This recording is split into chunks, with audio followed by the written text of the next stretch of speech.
Somali soldiers are celebrating National Armed Forces Day. Founded in 1960, it's the Army's 57th anniversary.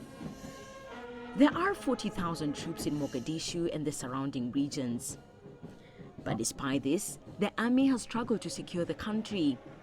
Al-Shabaab remains the biggest challenge. The new government under President Mohamed Abdullahi Farmajo has vowed to prioritize security. We have to implement changes to secure Mogadishu, where more than 3 million people live, as well as the rest of the country, which is under threat. We have to reclaim al-Shabaab territory. That's what the Somali people expect us to do in a very short period of time. However, there are many challenges. Soldiers are poorly paid and ill-equipped. Some have reportedly sold their uniforms and weapons to buy food for their families. The army also lacks sophisticated command structures. Many fear Somalia could slide back into chaos if some of these challenges are not resolved. The 57th anniversary of Somali's armed forces took place peacefully. There is an enemy who wants to destroy Somalia, but we will overcome. Somalis will overcome their enemy.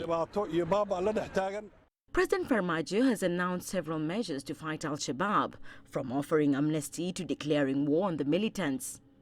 However, some young people are losing patience. When the president declared war on militants, suicide bombs increased the day after. What he's saying will only increase the attacks and many people will die. Somali military forces don't get proper support and they do not get a fixed salary.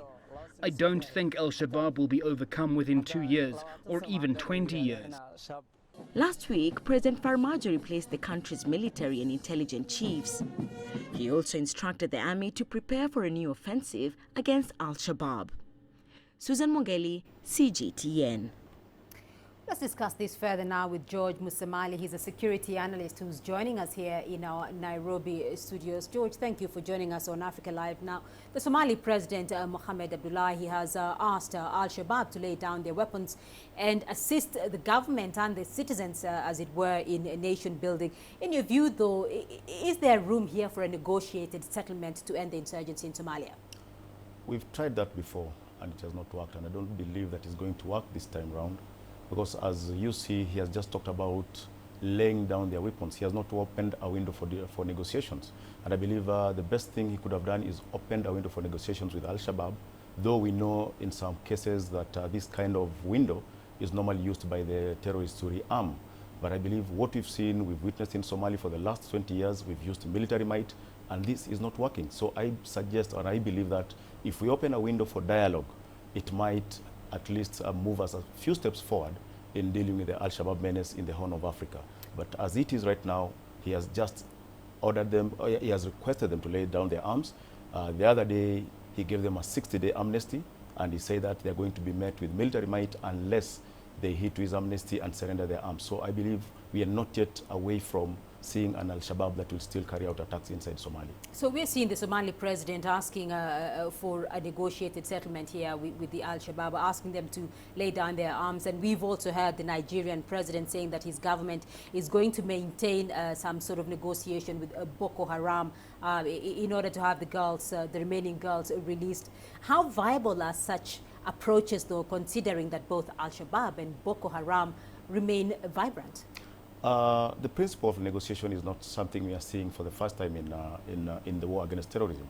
I remember in 1973, the Israelis were forced to negotiate with Syria, and actually it bore some fruit because the attacks that were being carried across the border from Syria to Israel somehow went down. And I believe ever since Boko Haram came in, President Buhari came into power in Nigeria and opened a window of negotiation with Boko Haram. We've seen the number of attacks that were usually being carried out by Boko Haram reduced. And there was goodwill because a number of girls were released by the Boko Haram. So I believe this is the way to go. A firearm or military power alone will not defeat terrorism. We need to understand, why are these people fighting? Let's look at Somalia. They have been fighting for the last 20 years. We had the Islamic Party, then in came the al-Shabaab, and then previously we had the warlords. Why are these people fighting? What is it that is keeping them moving and as much as we give them amnesty, they still feel that enough has not been done to make them lay down their arms. So I believe as much as we can use military might, negotiation is also a window that can be used in fighting the al-Shabaab and the likes of Boko Haram in Africa. So al-Shabaab and Boko Haram have both been active for quite a while now in East Africa and in West Africa. If you look at some precedents, though, are there examples across the continent of groups of dialogue with government and terror groups or militant groups here that have bore fruit? Beatrice, terrorism is a new phenomenon in Africa.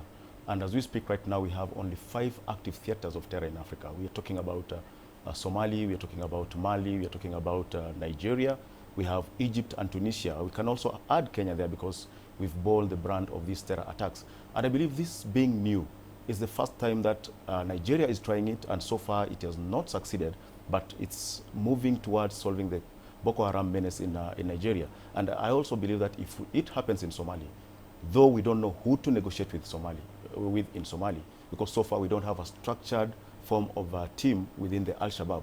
I believe we can start from some point, open negotiation with the al-Shabaab and see if this is going to work, because it's a new phenomenon. We don't have a precedent in Africa so far. Right, George Musamali, thank you very much for your insights on the program.